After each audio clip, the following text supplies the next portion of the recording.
Le Seigneur soit avec vous. Et avec votre esprit. Évangile de Jésus-Christ selon saint Marc. Gloire à toi, Seigneur. En ce temps-là, Jésus revint à la maison avec ses disciples, où de nouveau la foule se rassembla, si bien qu'il n'était même pas possible de manger. Les gens de chez lui, l'apprenant, vinrent pour se saisir de lui, car ils affirmaient « Il a perdu la tête ». Les scribes, qui étaient descendus de Jérusalem, disaient « Il est possédé par Béelzéboul, c'est par le chef des démons qu'il expulse les démons ».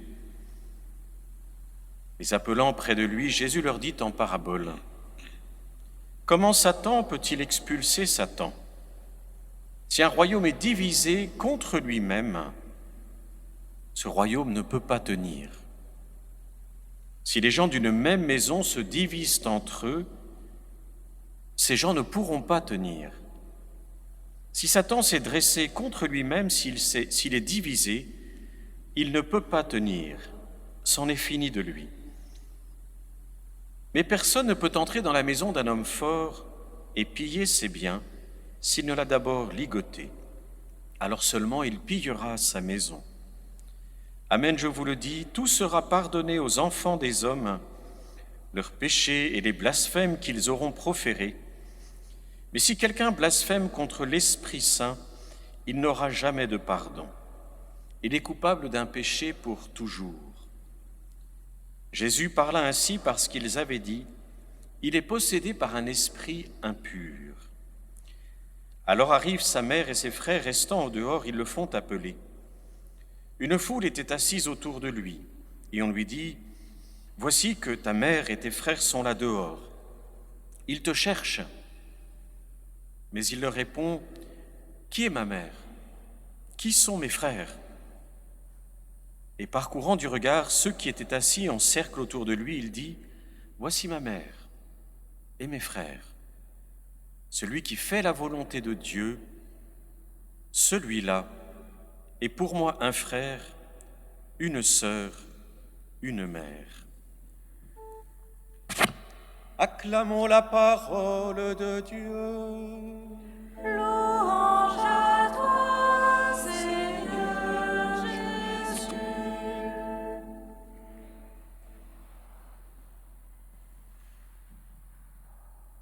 Le moins qu'on puisse dire, c'est qu'après avoir célébré tant de solennités riches de sens et de profondeur, nous ne nous attendions pas, en retournant dans le temps ordinaire, à avoir ces lectures. On a l'impression d'avoir été dans des sommets, puis soudainement, vous voyez, on remet les pieds un peu dans la boue. Alors on se dit, bon, qu'est-ce qui se passe? Que faisons-nous? Mais dans cet évangile, il faut faire attention de bien le garder dans sa globalité. Il commence par Jésus qui enseignait, revient à la maison, puis il se termine toujours à la maison par ce regard que le Christ pose sur, bien sûr, sa mère et ses frères, en nous montrant que ce qui nous unit le plus profondément à lui, c'est de faire la volonté de Dieu. Et puis entre les deux, il y a une grosse agitation. J'allais presque dire une agitation qui nous est familière. Voilà que Jésus rentre, qu'il y a une telle foule et il n'est pas possible de manger. Scandale pour l'époque. Pour nous aujourd'hui, effectivement, vous savez, on saute un repas, on prend quelque chose dans le frigo. Tout ça chez nous, c'est même plus une habitude. Ça fait partie du subconscient collectif. On essaie plutôt de se rectifier. Mais parler du rythme des repas aujourd'hui, pour beaucoup de gens, c'est parler de quelque chose qui n'existe plus vraiment. Mais à l'époque, non. À l'époque, il y avait des rythmes, il y avait des choses que l'on devait respecter, qui étaient fondamentales. Alors s'arme un scandale. S'arme un scandale.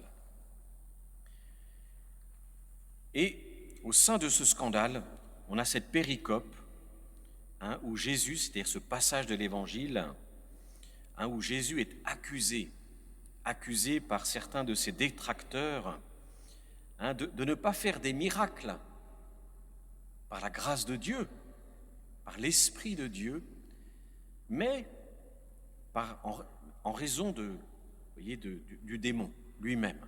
Alors le Christ va prendre le temps d'expliquer que quand deux ennemis se rencontrent, eh bien, celui qui gagne, c'est parce qu'il est plus fort. Toutes ces choses paraissent simples, mais on le sait bien que nous-mêmes, dans notre quotidien, nous faisons très rapidement des raccourcis. Très rapidement, parce que quelque chose, si je reprends le début de l'Évangile, on ne respecte pas tel rythme, telle chose, on ne respecte pas telle tradition, on ne respecte pas des choses auxquelles on est habitué. On arme vite de l'agitation, des petits scandales. On en parle vite, on en parle beaucoup. Nous-mêmes, on sait très bien que très facilement, et pour des choses parfois bénignes, nous tombons dans l'agitation. Donc déjà, cet évangile nous invite à prendre du recul. Et si je reprends la fin de cet évangile qui éclaire l'ensemble, à nous ancrer dans la volonté de Dieu. Et donc d'aller à l'essentiel. D'aller à l'essentiel. Pour nous, bien souvent, nous nous battons, nous nous chamaillons, nous nous prenons le bec pour des tas de petites choses qui souvent, en fait, ne sont pas essentielles, ne sont pas nécessairement importantes. Elles ont de la valeur pour nous, elles peuvent avoir beaucoup de valeur aux yeux de la société, mais au regard de l'Évangile, Jésus nous invite toujours à aller plus loin, plus en profondeur. Et on sait que ça n'est pas facile pour nous. On sait que ça n'est pas quelque chose de simple. Et alors très vite, les choses s'enflamment. Les choses s'enflamment. Et c'est ce qu'on a dans le cœur de cet évangile. Quand on ne veut pas reconnaître, comme c'est le cas de certains de ces hommes, que pour faire un miracle, c'est Dieu qui agit, que pour expulser un démon, l'ennemi de Dieu, eh bien, ça ne peut être que par la force de Dieu lui-même. Donc quand on se laisse envahir par la jalousie, quand on se laisse envahir par le péché, l'orgueil, alors on se met à embrouiller complètement les pistes, on se perd dans nos raisonnements, et même si nos raisonnements sont faux parfois, on s'enfonce. C'est très courant finalement, c'est très courant. Il suffit du reste de regarder bien souvent sur les réseaux sociaux, bien des commentaires qui n'ont ni queue ni tête, voyez, bien des choses où on parle parce qu'on est pris par la passion, on réagit, on est cela, et puis c'est mon ami, si mon ami pense comme ci, moi aussi, et puis on crée des rivalités facilement. Donc ce qu'aujourd'hui l'Évangile nous rappelle, vous voyez, toutes ces grâces que l'on a reçues depuis Pâques, toutes ces grâces que nous avons reçues dernièrement, doivent nous ancrer dans ce qu'on appelle communément le combat spirituel. On va les combattre en nous-mêmes, ces tendances que nous avons et qui sont liées à l'orgueil, à la vanité, qui sont liées à beaucoup de péchés, petits ou grands, dans lesquels on se prend les pattes, on se laisse prendre, et alors on se laisse attirer par des choses qui sont secondaires. Alors que dans cet évangile, Jésus nous rappelle l'essentiel, la volonté de Dieu. Alors on dit toujours, mais qu'est-ce que c'est que la volonté de Dieu ? Alors, vous avez une expression qui le dit très bien, qui est assez classique, même si elle n'a plus nécessairement toujours bonne presse, parce qu'il y a des mots aujourd'hui qu'on n'aime plus beaucoup, c'est le devoir d'État. Saint François de Sales, évêque, docteur de l'Église, quand on lui posait la question, la volonté de Dieu, disait « votre devoir d'État ». Père, mère, travailleur, on a déjà toute une journée dans laquelle nous connaissons la volonté de Dieu. Faire notre travail de façon honnête, droite, être travailleur plutôt que à moitié travailleur ou à moitié paresseux. Nous connaissons notre devoir d'État. Père, mère, grand-père, grand-mère. Bien sûr, nous le connaissons en fait.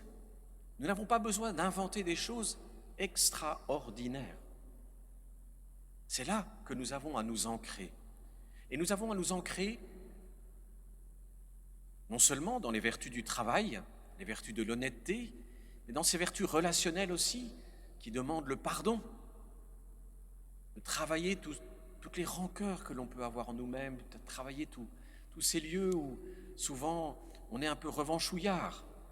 Bien sûr, on veut pardonner, mais on ne veut pas perdre la manche pour autant.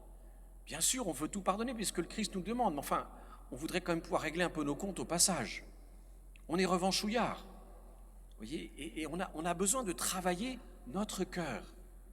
Et toutes ces grâces que nous avons reçues sont pour nous permettre d'affronter une nouvelle fois, vous voyez, toutes ces tendances en nous-mêmes qui font que, au lieu de construire le royaume de Dieu, on travaille surtout à notre intérêt, à ce que l'on aime.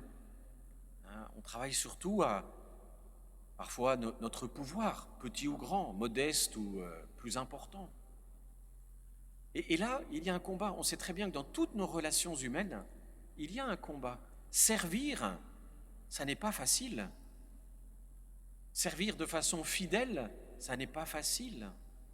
Combien de fois, parce que on se rend compte que servir dans l'Église ou servir dans d'autres organisations, on se rend compte que beaucoup de gens sont là qui sont comme nous, c'est-à-dire pécheurs, pécheresses. On se dit, mais il y a du péché dans l'Église. Bon, on le sait depuis la nuit des temps. Mais on a du mal à servir en se disant que oui, nous sommes une assemblée de pécheurs. Et donc nous allons devoir nous aider les uns les autres en nous pardonnant les uns les autres et en allant ensemble, en nous aidant à aller à l'essentiel. Et c'est là qu'on a beaucoup de mal. On a beaucoup de mal. On a vraiment besoin de la grâce de Dieu. On a vraiment besoin de s'ancrer dans le Seigneur. On a vraiment besoin de ces moments de communion, d'intériorité, de cœur à cœur avec le Christ pour, avec lui, choisir de bâtir le royaume. Parce que comme le dit saint Paul, il y a en nous les tendances égoïstes de la chair. Il y a notre égoïsme qui fait que, on préfère quand même travailler pour soi, pour nos intérêts, pour nos relations, pour ce que nous aimons.